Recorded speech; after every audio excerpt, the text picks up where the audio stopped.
तुर्की के वज़ीर ख़ारिजा हकान फिदान कहते हैं कि तुर्की, पाकिस्तान और सऊदी अरब का दिफाई मुआहदा नेटो के आर्टिकल 5 जैसा है। नेटो की तरह एक दूसरे के दिफा की जमानत दी। नया इतिहाद ईरान या किसी दूसरे मुल्क के खिलाफ नहीं। नए इतिहाद के तहत नेटो की तर्ज पर वज़राए ख़ारिजा या वजारती सतह की कमेटी कायम की जाएगी।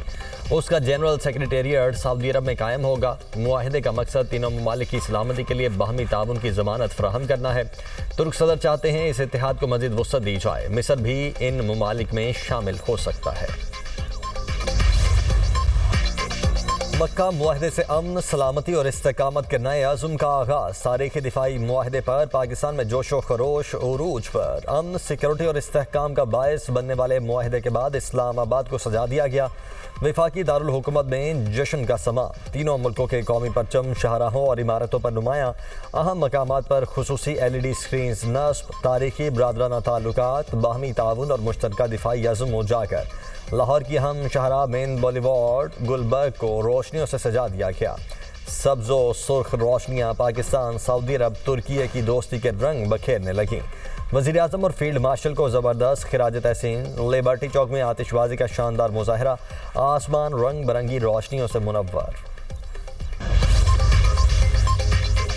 बिलावल भुट्टो ने मक्का मुश्तरका दिफाई मुआहदे को अहम संगमील करार दे दिया। PP चेयरमैन ने कहा, मुआहदे से हमारी दिफाई सलाहियतें मज़ीद मजबूत होंगी। मुश्तरका दिफाई मुआहदा खित्ते और आलमी अमन के लिए तारीखी दस्तावेज़ है।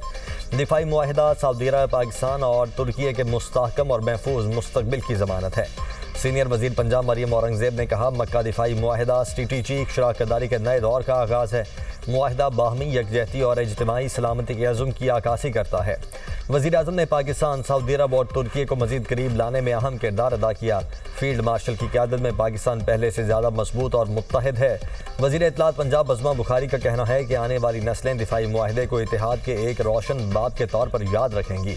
वज़ीर आज़म सऊदी वली अहद तुर्क सदर ने अमन व सलामती के लिए तारीखी कदम उठाया।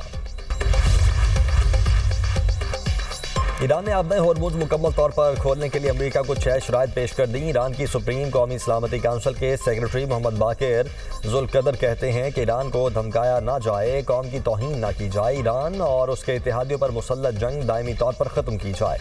नाकाबंदी ख़त्म और नुकसानात का हर्जाना और असासे जारी किए जाएँ। ईरानी कौम पर आयद की गई गैर कानूनी पाबंदियाँ ख़त्म की जाएँ। अमरीका ने रवैया ना बदला तो आबे होर्मुज़ दोबारा नहीं खोली जाएगी। जंग हो या मुज़ाकरात, ईरान अपने इरादों से पीछे नहीं हटेगा। अमरीका से मुतल्लिक ईरान का रवैया नहीं बदला। ईरान के सदर मसूद पज़ेश्कियान की तेहरान में प्रेस कॉन्फ्रेंस। कहा, अमरीका और इसराइल जानते हैं सिर्फ जंग से ईरानियों को ताबे नहीं किया जा सकता। दुश्मन दाखिली तकसीम, नाइतफाकी और तनाज़ात को बतौर हरबा इस्तेमाल कर सकता है। ईरानी अवाम को इस्तेकामत और मुज़ाहमत जारी रखना होगी। मुज़ाकरात और सिफारतकारी ने अमरीका को ईरान से मुफाहमत पर मजबूर किया। अमरीका के लिए ज़रूरी था ईरान और ओमान की तैयार गाइडलाइंस पर अमल करे। अमरीका ने गाइडलाइंस पर अमल नहीं किया, इसलिए ईरान को रद्द-ए-अमल देना पड़ा।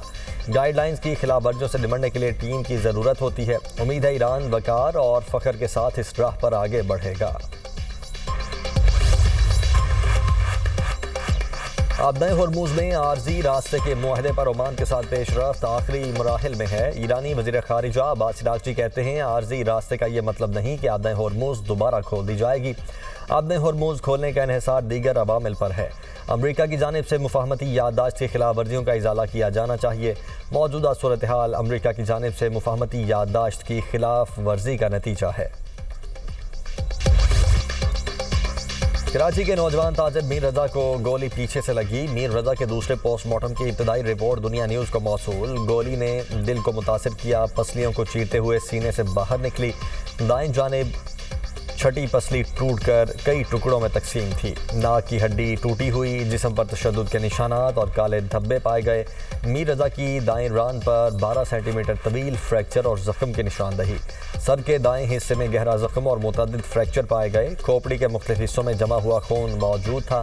जबड़े के हिस्से में गहरी चोट और फ्रैक्चर के शवाहिद मिले हैं। ऊपरी जबड़े के 4 दांत मुतासिर होने का इंकशाफ। मीर रजा अली के मुंह और गर्दन के अंदर सियाह रंग का मादा पाया गया। पाँव पर भी जख्म के निशान हैं। मेडिकल बोर्ड ने तमाम चोटों को मौत से पहले लगने वाली करार दिया। जुडिशल मजिस्ट्रेट की निगरानी में मीर रजा की कब्रकुशाई की गई। कब्रकुशाई के दौरान मजमूई तौर पर 17 नमूने हासिल किए गए। 4 नमूने DNA जांच जबकि दीगर केमिकल एग्जामिन के लिए लिए गए। मेडिकल बोर्ड ने DNA मैचिंग के लिए मीर रजा के वालिदैन का DNA सैंपल भी लिया। केमिकल एग्जामिन और DNA रिपोर्ट्स 3 से 4 रोज में आने का इम्कान। साबित हो गया गोली पीछे से मारी गई और कमर से निकली, ये कत्ल है। मीर रजा की फैमिली के वकील जिब्रान नासिर की मीडिया से गुफ्तगू। कहते हैं मीर रजा के जिस्म पर तशद्दुद के निशानात वाज़े थे। चेहरे के मुख्तलिफ हिस्सों पर तशद्दुद के निशानात पाए गए। पसलियाँ टूटी हुई थीं जबकि पैर के अंगूठे पर जख्म मिला है। पुलिस अफसरान मामले को खुदकुशी तस्लीम करने पर जोर दे रहे थे।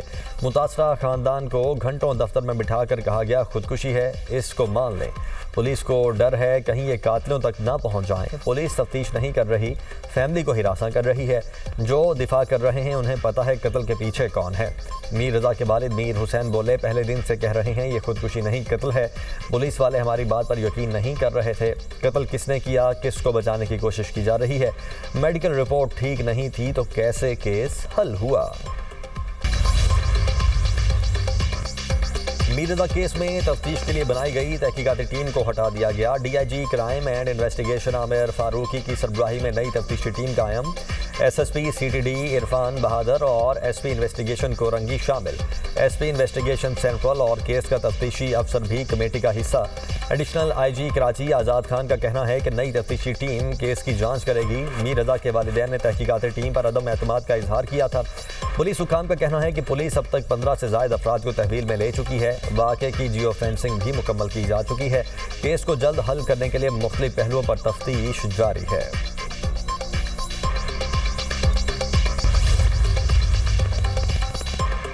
कहीं नई रिपोर्ट पर तो कोई असरअंदाज नहीं होगा। इंसाफ के तकाजे कौन पूरे करेगा। वज़ीर दिफा काज आसिफ का मीर रजा केस से मुतल्लिक एक्स पर बयान। कहा, लगता है इब्तदाई रिपोर्ट में सवालात के जवाब आ रहे हैं। अब सवाल ये है कौन पोस्टमार्टम बोर्ड को बदलने की पुष्पनाही कर रहा है या कर रहा था। कराची में नौजवान ताजिर मीर रजा के दोस्तों का शाराए फैसल पर एहतजाज। मुजाहिरीन की मीर रजा के हक में नारेबाजी। एहतजाज के बायस नर्सरी से ब्लॉज कॉलोनी की जानिब जाने वाला ट्रैक पर ट्रैफिक की रवानी मुतासिर। पुलिस की भारी नफरी मौके पर पहुंच गई। सदर आसिफ अली जरदारी से वज़ीर दाखिला मोहसिन नकवी की लाहौर में अहम मुलाकात। मुल्क की मजमूई सूरत हाल पर तफसीली तबादला ख्याल। अहम कौमी मामलात और सियासी उमूर पर भी बातचीत। मुल्की सियासी मंजरनामे और आइंदा की सूरत हाल पर भी अहम गुफ्तगू हुई। उल्टी गिनती वाले खुद भी सीधे हो जाएंगे, इनकी गिनती भी सीधी हो जाएगी। पीपल्स पार्टी विफाक में इसी तनख्वाह पर काम करेगी। राना सनाउल्लाह का बिलावल भुट्टो को नाम दिए बगैर जवाब। वज़ीर आज़म के मुशीर का बाग आज़ाद कश्मीर में जलसे से खिताब। कहा, पीपल्स पार्टी जहां से हार जाए वहां दालदी का इल्ज़ाम लगा देती है। आज़ाद कश्मीर में मुस्लिम लीग नून 2/3 अक्सरियत से हुकूमत बनाएगी। पंजाब मॉडल के तहत आज़ाद कश्मीर में काम करेंगे। हुकूमत ने एक्शन कमेटी के साथ मुज़ाकरात में 38 निकाती मुतालबात पर बात की। ज्वाइंट एक्शन कमेटी के 1% लोग हालात ख़राब करना चाहते हैं। कश्मीरी अवाम को तकसीम करने वाले नाकाम रहेंगे। ज्वाइंट एक्शन कमेटी के साथ बैठकर मसाइल हल करेंगे। वफाकी वज़ीर अमीर मकाम ने कहा, पीपल्स पार्टी बताए धांधली कैसे हुई। इलेक्शन के नताइज तस्लीम करें, अब रोने धोने का वक्त नहीं। पीपल्स पार्टी को सोचना चाहिए अवाम ने उन्हें क्यों मुस्तरद किया। कोसोवो में अपोजिशन की रुकने असम्बली ने कायम मकाम वज़ीर आज़म अल्बेन करती पर अंडे फेंक दिए और शेम शेम के नारे लगाए। कायम मकाम वज़ीर आज़म ने स्पीकर का इंतखाब करने के लिए मज़ीद वक्त मांगा था। जून में होने वाले इंतखाबात के बाद स्पीकर का इंतखाब नहीं किया जा सका था। अपोजिशन जमातों का कहना था कि आईनी अदालत की जानिब से दी गई डेडलाइन खत्म हो चुकी, इसलिए पार्लियामेंट का सेशन गैर आईनी है।